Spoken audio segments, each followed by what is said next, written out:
I am deeply excited by what the next 40 minutes has to offer. This is a really inspiring discussion talking about the state of the world and where we are now and really what's next for fashion. I will pass you back over to the lovely Zehra Kent. Thank you, Shaldra. And I know you said that this was going to be inspiring, but I don't think we can kick off a conversation about what's next for fashion without talking about the challenges facing efforts to make this industry more responsible. And Jamie, I wanted to start by asking you how you're thinking about this right now, because I know you've been doing a huge amount of work over the last few years in the DEI space, which is really at the coalface of a backlash against efforts to make all industries more values-based. Where do you see this going?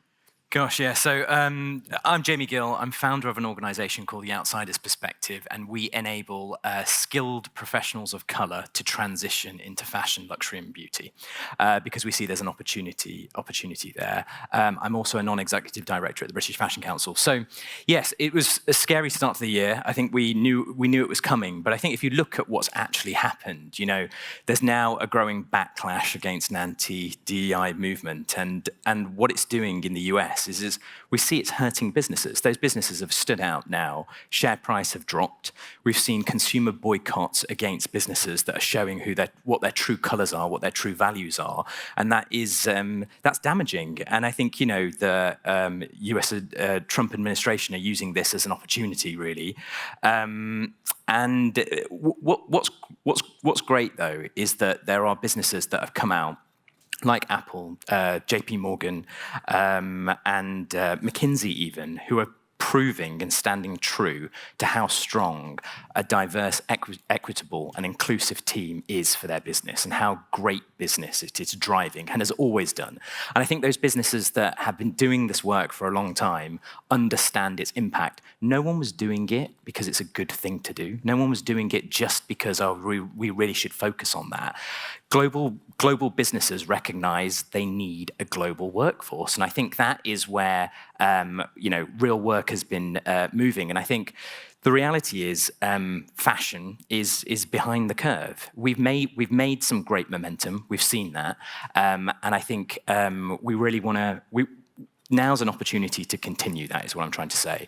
Is I think we've been pausing the start of the year. We've been pausing and we've been listening.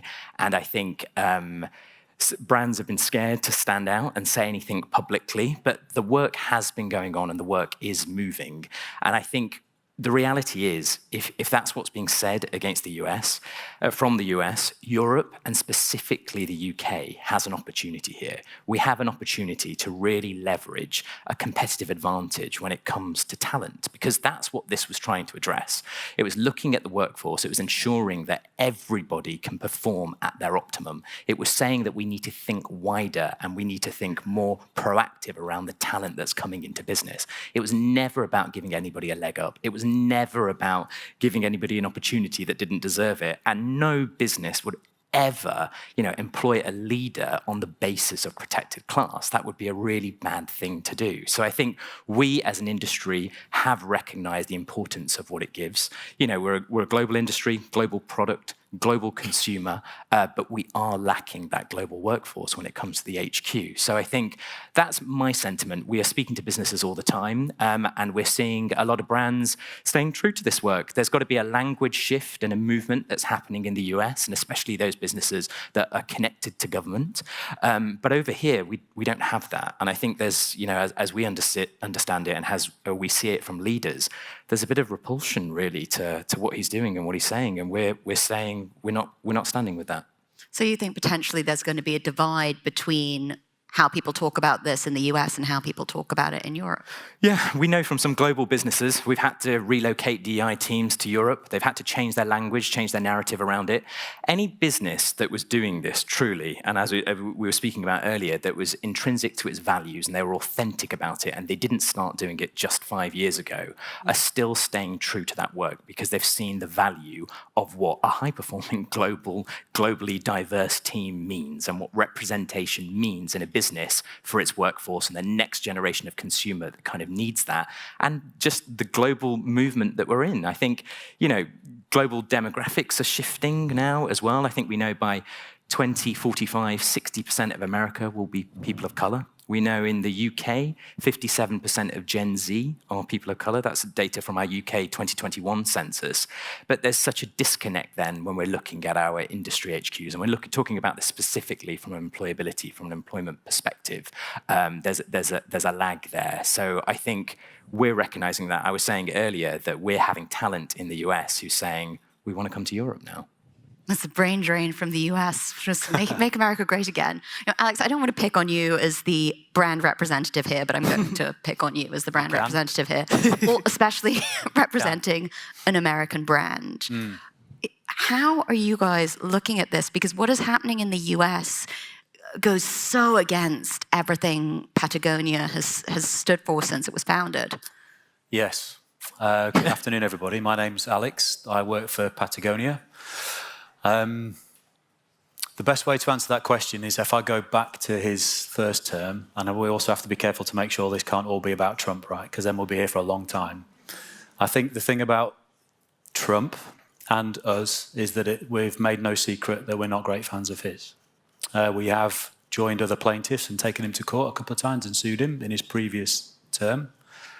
And what he's doing, as Jamie mentioned, is completely repulsive. I think from our perspective, the only thing you can lean into are the things that are important to you, stay true to your values and make sure that you keep living up to those things. I think from a consumer's perspective, and I always think the word consumer is a strange word to use because we're all consumers, aren't we? It distances everybody. It pushes everybody away, and we have to realise that we're actually part of the problem. And being a consumer, and if you think about consumer, what that basically means devouring with no expectation or understanding of the cost that you do. And I don't see myself as that. I'm sure that nobody sees themselves as that. And why am I mentioning this? It's because there's an understanding we are a US company. We are a US company. You can't hide from that. And we are seeing a reaction to the fact that we are based in the US and what that means for people based in Europe. And the only way that we can work through that is hopefully being clear in our communication on what we stand for and why we stand for the things that we do, and hopefully people understand that those things are genuine and authentic. And the only way we can demonstrate that is the longevity, the time frame that we've been doing this for and being clear in why we stand for what we stand for. So you're saying you're seeing European consumers less willing to shop with a brand that is American? I think that's very clear for everybody. When you look at the nice thing for one of the tech bros, the Doge, then there was that nice reaction to Tesla, right? Yeah. And the change in their share price as a direct reaction. I look after Northern Europe. Makes me laugh at that. I look after Northern Europe. I mean, who am I? But the thing around, I was talking to my colleague, Jenny, who manages Sweden and Denmark. And she was telling me about a direct reaction to Tesla from people that already own Tesla. There's a car sticker which says, bought before Elon, which is kind of interesting. There is a direct reaction there. Of course there will be, for the way that they're approaching their second term and their second presidency.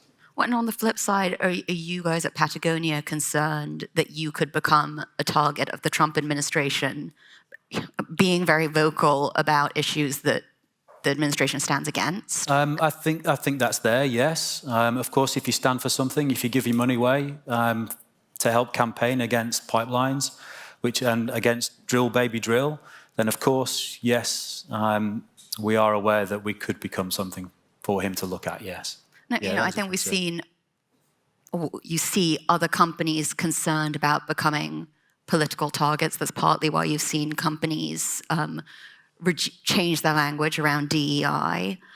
How are you preparing to manage that? Around DEI? Well, just if you are concerned that Patagonia could become a political target, strategically, what steps can you take to safeguard yourselves against that? I think there's only so much you can do when you worry about those things from a larger perspective. I think a lot of it you have to look at yourself internally. And we were talking about this before, right? I think the main thing for us is that we don't lose sight of who we're in business for and what we're in business for. to save our home planet.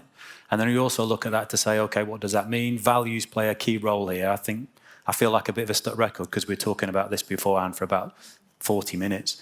Values are super important because those actions and behaviours you take against those will hopefully hold you in good course for whatever challenges might come your way. And it enables you to be able to tackle any challenges that you may well get from those people that seek to try and knock you off the challenges or knock you away from what you're trying to do, if that makes sense. I hope that answers your question.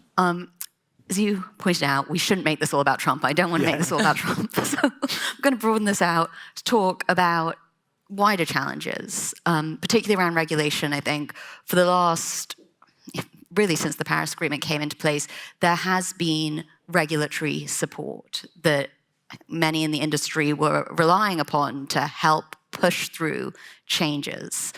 In many places that seems to be diminished now, obviously in the US, but in Europe too, they're rolling back regulatory efforts. You know, Dominic, as an advocate in the space, how do you see that affecting how we move forward? Yeah, I mean, it's a really good question. So, hi everyone, I'm Dominic. I work for Global Witness. We are a investigative campaigning organization working on the climate crisis. Yeah, I mean, we are definitely seeing some hurdles currently in some of the legislation that we've been pushing for and we've been fighting for over the last few years. And it is a bit scary and it is a little bit dangerous. But I think, you know, what it tells us, and even for us as an NGO, we're having to reevaluate and answer some of these questions a little bit more holistically. So why is it that politicians are feeling like they can roll back or reverse on particular policies about tackling climate change? And I think it's because they feel that there isn't so much pressure coming from their audiences or from their voters. And I think that's an important lesson for an organization like us to say, okay, yes, it's important that we hold relationships with politicians. Yes, it's important that we try and push for change, but we also need to take that argument to the public. We also need to make the positive case as to why climate action is benefiting every single person. And I think that's something that probably us as an NGO community have lost a little bit over the years. And naturally, you know, there's nothing wrong with us trying to find our way again and trying to think about how we engage with people. I think a really good example of this, and I imagine this has been talked about a lot over the course of today, is the CSDDD, or Corporate Sustainability Due Diligence Directive, which I hate having to say, law in the European Union. Yes, so there are lots of different reasons why that has started to stall or be reversed, but one of the reasons is because a load of farmers turned up in Brussels last February and poured manure all over the streets, right? They changed the conversation. They changed the conversation that was being happened.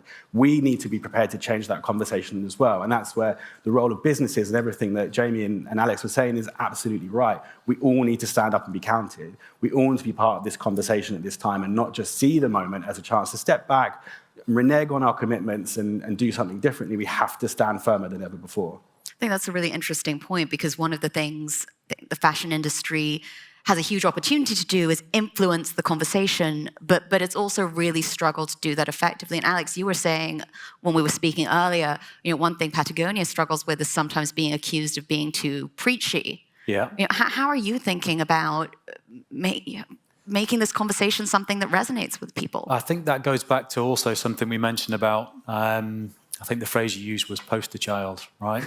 And my reaction to that is about the pedestal that I feel sometimes we're put on as a company. It's about the fact that we've stood for these things for a long time, and that whenever times get rocky, whenever times get rough, in challenging circumstances, whatever it might be, you look for inspiration to be able to say, okay, this is a company that's doing the right things for the right reasons, let's just follow what they're doing. Then actually you can't do that, because we're not getting everything right. We still have a footprint, we still have our own challenges. And also it means that we can't learn from anybody if we are put on a pedestal. We shouldn't be, because those learnings are really important, because the learnings help us to be able to navigate some of the challenges that lay ahead, and the way to be able to improve what we're doing. Because if we don't improve what we're doing, then we're just going to continue to be part of the problem rather than trying to find a way to be part of a solution. And I think there's a word missing in the mission statement. Sorry to bring the mission statement up again, but it's help. Because we can't do it by ourselves. That's why I'm here. That's why we're all here, because we're part of the solution. We're part of trying to find a way through the crisis that we find ourselves in. So how do you make people feel connected to that? Speak authentically. Speak authentic. Well, Go Zehra, back over time. Sorry. Sorry. I was really curious to bring Zehra in here because I know you work with such a range of different communities and try and lift up their voices. What is your perspective on this? I mean, to start with, I'm so honoured to be here. I don't work in fashion, so any minute now I think someone's going to kick me out. But so I work at an organisation called Dark Matter Labs, and we create innovative solutions for difficult, knotty subjects. And one initiative we have is called the Planetary Civic Inquiry. Planetary because we think you can go beyond the global hard stuff, where the T word. You can go beyond the sort of multilateral slowness to pass rules and regulations. And you can think about our transnational links. A lot of us are far more united than the binary divisions of the now make us. But also planetary for us means something else. It means relational. Our relationships to each other, to society, our social individual responsibility, but also to other species and to the planet. So that's one thing. I think it's a way for us to overcome some of the ideological structures in place. Civics, because as I think my fellow panelists have said, we have power. We are all in this room consumers, producers, and agents of change. And in my other work, I've done campaigning for 25 years. Campaigning is not done by thousands of people. There's one person who sets that stone in motion, and then they build connections and show their values, and then they bring people along. And we talked in the room before how funding has limited activism, but also social media and its toxicity has limited activism. But there is always space for the right people to coalesce. And one thing in the inquiry that we're doing, we're bringing together these subjects and people together that wouldn't collaborate. And as Alex was speaking, I was wanting to jump in, saying, fashion, talk to other sectors. Because you need allies everywhere. They could be people dying to help. And also, when I came in on this discussion, I think I probably brought far more positive view because I see fashion as a vanguard for so many great things, despite the now. Despite the now. And let me tell you the power of fashion. For the last 3.5 years, I have worked with Afghan women and girls since the evacuation. The Taliban has denied them every single right. They can't go out in public. They can't speak. They can't even sing loudly in their homes. They can't work any jobs. They can't go to school. But do you know what they're doing? Now, I wouldn't want them to just be doing this, but they are able to do crafts. They are able to sew, and they are feeding their entire families and their communities and allowing them to survive, to get resilience. That's the power of fashion. And I was speaking to a colleague of mine just an hour ago because, as you all know, I've got an event like this of my own on Monday. And this lady had come back from Azad Kashmir. And she'd also been to Iraq 3 days before. And there, fashion is allowing us to overcome patriarchal structures. It's allowing us to have sustainable practices for people to have value and a sense of purpose in their communities. Now, what if we came together with those people? We saw CSR as not just the things we put on an annual report, but helping each other. Just imagine. So I think that's. I love that energy because I think people in the space so often feel exhausted by striving for more. You do. Otherwise, do we just give up? But I also think that point you raised about needing to speak to people in other industries and other communities is so valuable, and it's something that's difficult for this industry. It often talks in a silo, and I'm curious to hear from all of you why you think that is. Maybe Alex, I'll start with you. Why doesn't fashion? I was actually just thinking about how I can link to that, and I think other industries is actually really important. How do we do it? I'm just going to say something slightly contradictory to what you mentioned, Zehra. Sorry. It's the way that we see ourselves. We don't see ourselves as a fashion company. We see ourselves as an outdoor company. And it's kind of an important distinction for us. It's because of who owns us, or who owned us before he gave it away, but where his heritage comes from, about being a climber first and foremost, and a surfer and a fisherman. But then it also links to what we do with the 1% that we give away every single year. That's to NGOs who are fighting against the climate crisis, and we look to support them. They're all from different industries, and they're all from different sectors. Alongside the things that you learn, where I mentioned that we make fishing product. I mean, I'll be honest, this is completely challenging. But alongside fishing product, then we also campaign to stop open net salmon fish farming. You wouldn't think there's no direct link between being an outdoor company that's trying to save its own planet and that. But what you learn and what you are, we use the term inspiring quite a lot, preferred inspired, how that inspires you to go out and do things because you understand that there's lots of people that are actively campaigning to try and improve things, and actually supporting is possibly the most important thing you can do. And it doesn't take a lot of money sometimes. It's more about a platform, sometimes more about being able to speak to fellow like-minded people is super important, because if you are a single solitary campaigner that's lost their access to social media because they're too scared to post, then actually to be able to speak to other people that do care and do give a monkeys is really, really important. Jamie, I'm curious. Yeah, no, just to add on that, I mean, that's what we've been campaigning for in our short term of being around, the outsider's perspective, is that we should, as an industry, fashion, luxury, should be taking the charge on the diversity, equity, and inclusivity agenda. Because you look at, other industries, and we look at professional services in the, the law sector and the accounting firms and the banks. They got this memo a long time ago. We're talking 20 years ago. I'm not saying they're perfect. I'm not saying they're market leading, but they really understood that we need it's just simple business. We need a global workforce. We need everybody to perform at their optimum because we serve a global market. And fashion gets that memo when it comes to our face. When it comes to our catwalk shows, when it comes to our runway, when it comes to campaigns, when it comes to our influencer listings, when it comes to our events. Still somewhere to go, but we appear extremely inclusive. And I think since the death of George Floyd, we really accelerated that, and other industries took note of what fashion was saying around that conversation. And I think this is the but. When it does come to the workforce, when it comes to employment, when it comes to who's given the opportunity, when it comes to the opportunity that exists to actually accelerate, and right now we need that innovation, we need some fresh thinking, we need some new blood, we need to challenge the status quo, we're lagging. So I think the opportunity is massively there. We've done it in that area, we've done it externally, and we really got that, and it's really helped, I think, move things forward.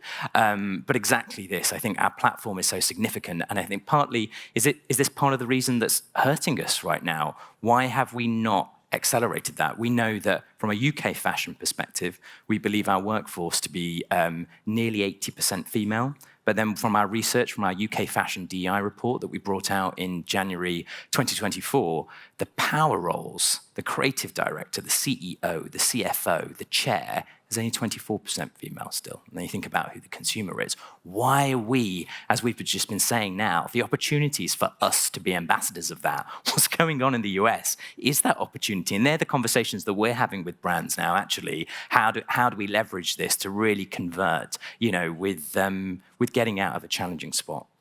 Well, and I want to come to you in a second, Dominic, but just to challenge you a little bit on that, Jamie, in terms of the imagery brands are putting out there, I wouldn't necessarily say that it's been entirely consistent, that industry is continuing to try and be more inclusive. If you just look at the runway this season, you've seen size inclusivity massively decrease. Yeah, I suppose my point is definitely from from a race perspective, which is kind of from an ethnic minority perspective, is where we kind of focus.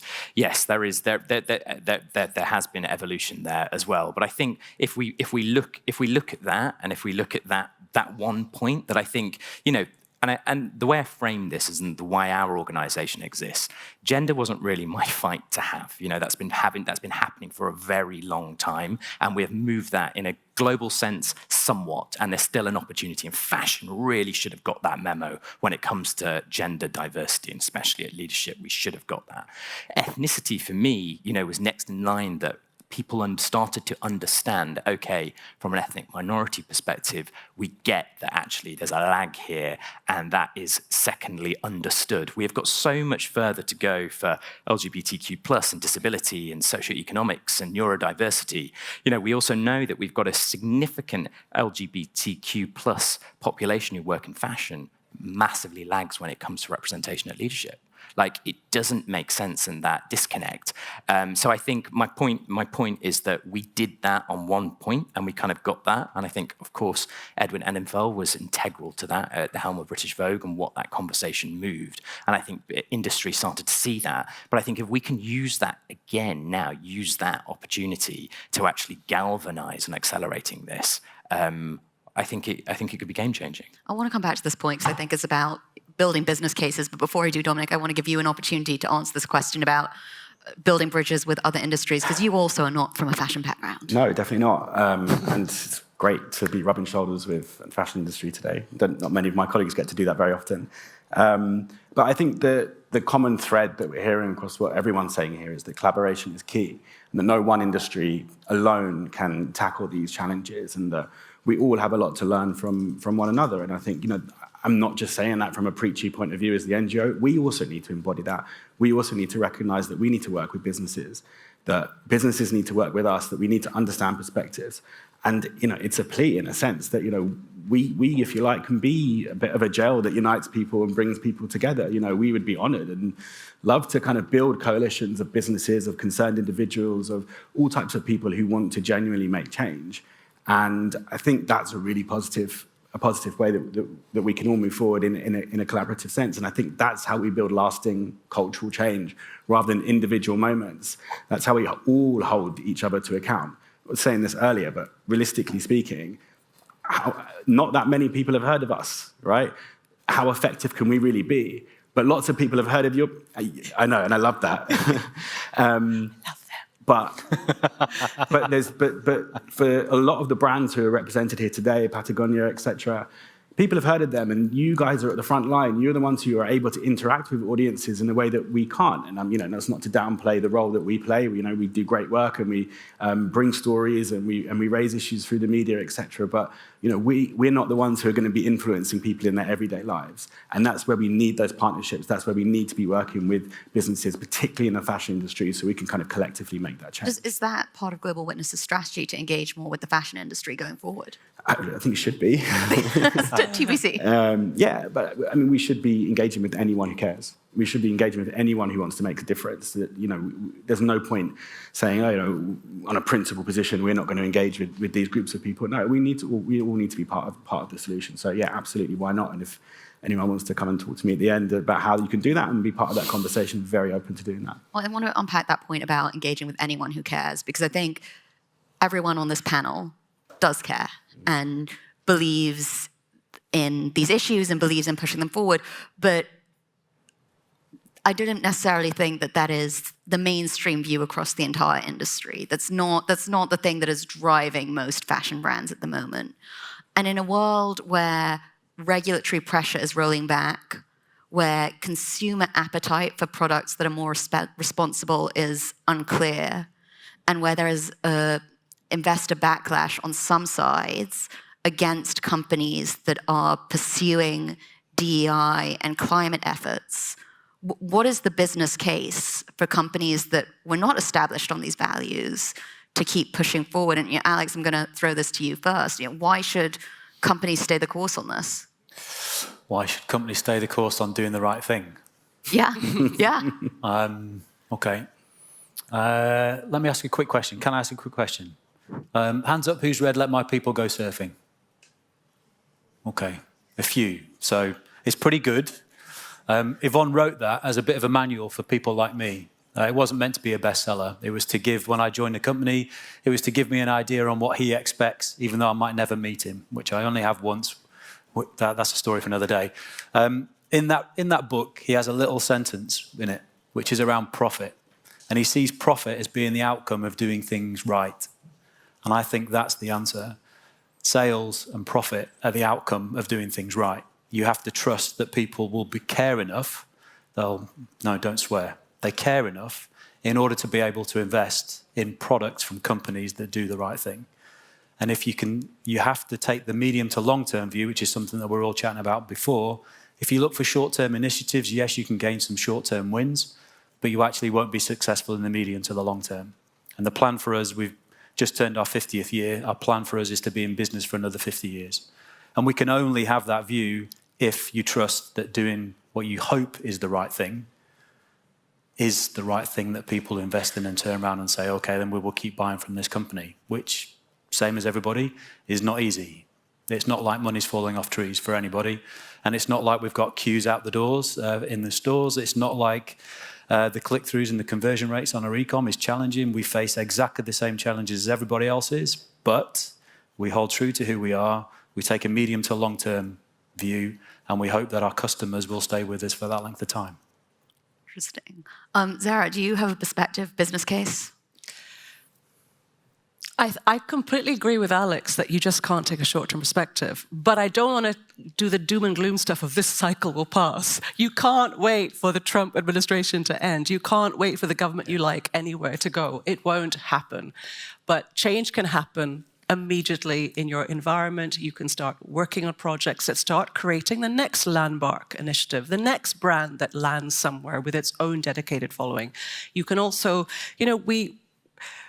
but the main thing, and I want to really tie back in on something I wanted to jump in when Jamie was speaking, we've got to have a better strategy in changing the narrative. I mean, I went to some very high-powered, again, diversity, I'm an Asian woman, a very big dinner 2 weeks ago about people feeling very low about diversity and inclusion and the negativity around that.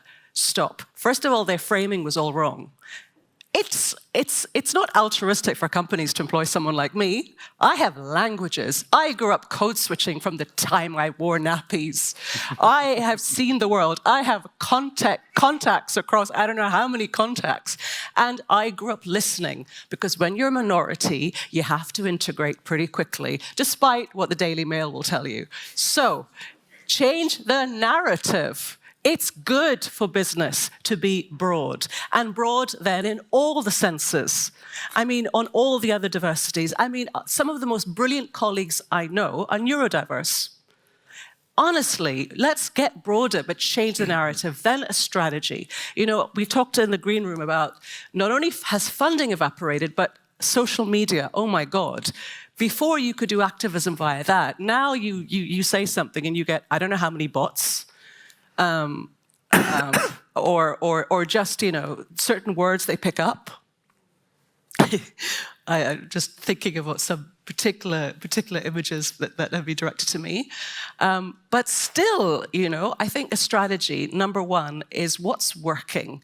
What can we really target for a campaign? What can we target for what we want to achieve within year 1, year 3? These are achievable things, and they're but we do need to change the narrative. I mean, just for example, I'm doing some work in Central America, in South America right now, in the lithium triangle around mining. And guess what came up the other day? How the lithium extraction is hurting indigenous and agricultural communities. I'm going to make the connection in a bit, because it uses up water and it uses up land. But there is a lithium alternative, wool. There's some scientists beginning to look at those kind of applications. People need to talk more. We are so privileged to be in a time where finally, okay, we've got all the bad stuff, but in computational capacity, subject to AI and all its biases, but in technology, we have solutions to properly data track, to properly verify, to create platforms, to have communities or stakeholder groups to immediately give feedback, to help products and solutions improve. We are at the vanguard, but we need to start creating this, this sort of collaborative, as Dominic says, the kind of collaborative projects that get us there. So it's about getting us there is the challenge. It's about moving to be part of the future or getting left behind. Yeah, but you have to. I mean, as Jamie said, sorry, I'm just going to, I'll go for it. I just said, as Jamie said. No, but you have to have that strategy and work really, solidly towards it. Because I believe, I wouldn't be here if I wasn't positive about the future. Yeah.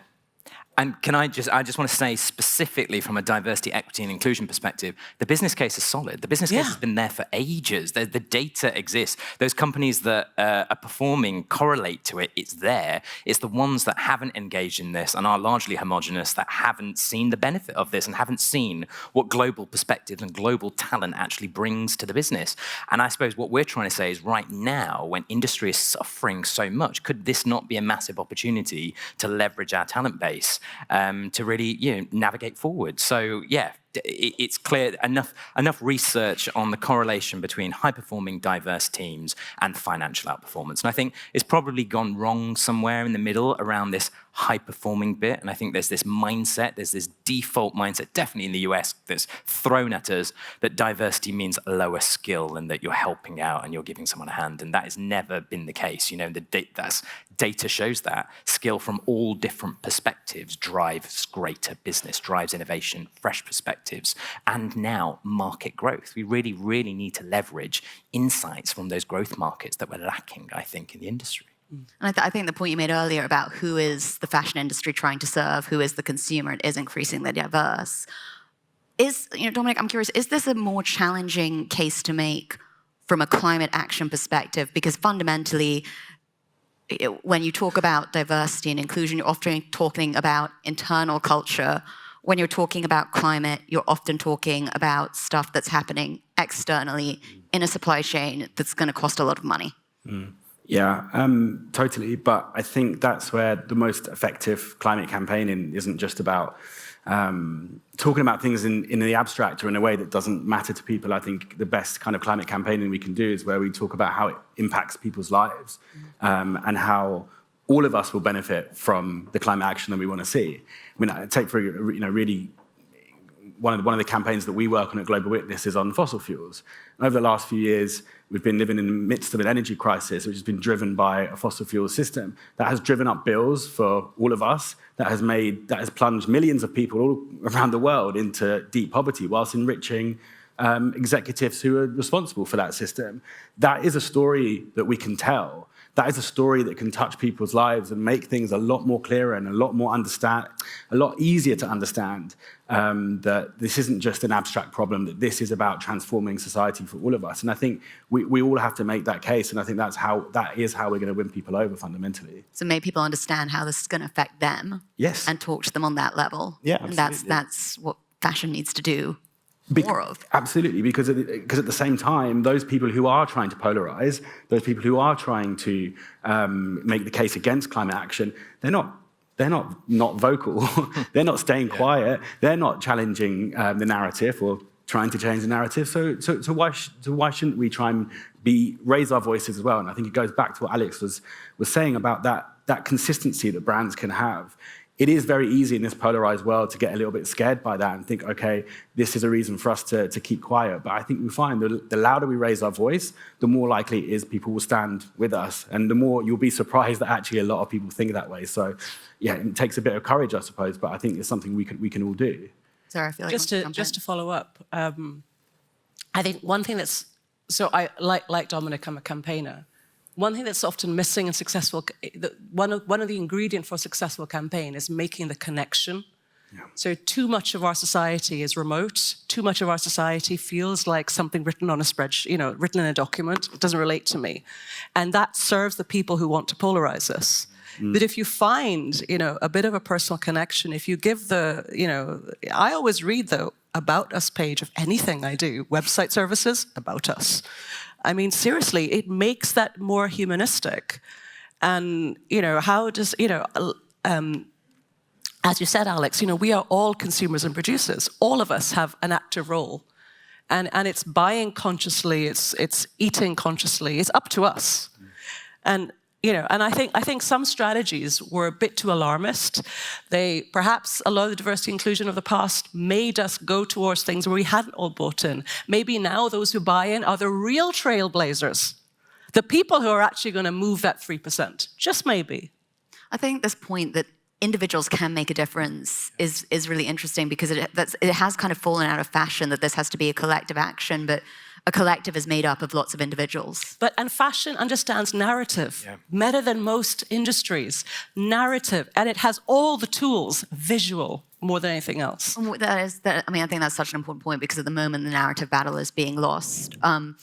I don't want to leave everyone with a message of doom and gloom, and we've talked a lot about the challenges. I want to spend the last few minutes hearing from you guys. Like, what's giving you hope? What is next for fashion? Where do we go from here? What are the opportunities? And Alex, I'm going to start with you. What's Patagonia going to do about this? Okay, what are we going to do about that? What all of us are going to do about it?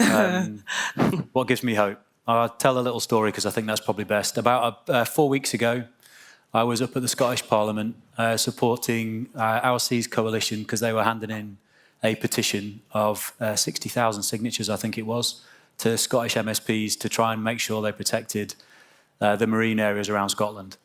We rang them to ask them what they needed from us. And this was my colleague Lisa. And they just said, actually, we just need one thing from you. We've put a lot in this. What actually we really want is a place to have a party. Can you help us? Sure. We can help you have a party, no problem. So we arranged a party. It sounds so simple. There was a ceilidh band.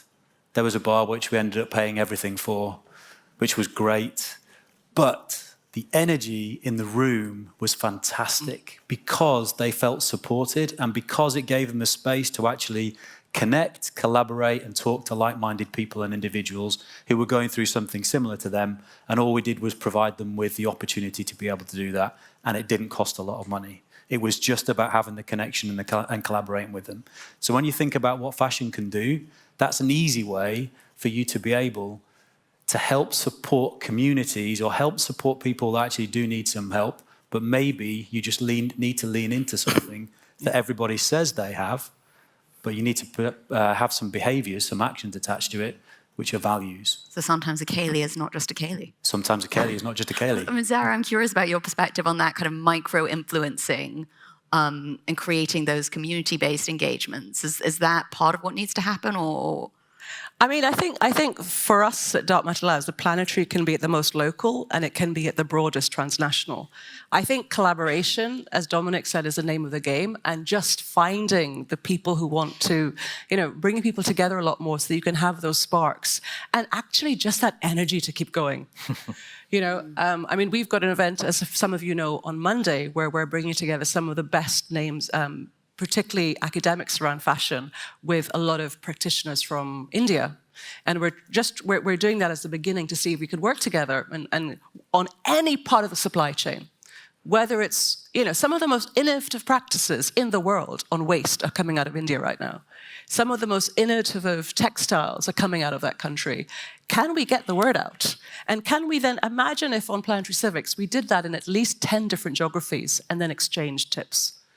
And imagine if we then had a forum like you guys, where we then brought all of these amazing people we're working with, and now you give your expertise. Maybe just beginning to come together a lot more, like today, thank you, it might be the start in these dark times. I think that's a really fair point, because that exhaustion is really real. It's exhausting. Yeah, it's exhausting. Yeah. Jamie, I think you've laid out really nicely why companies need to be focusing on this stuff and why it serves them.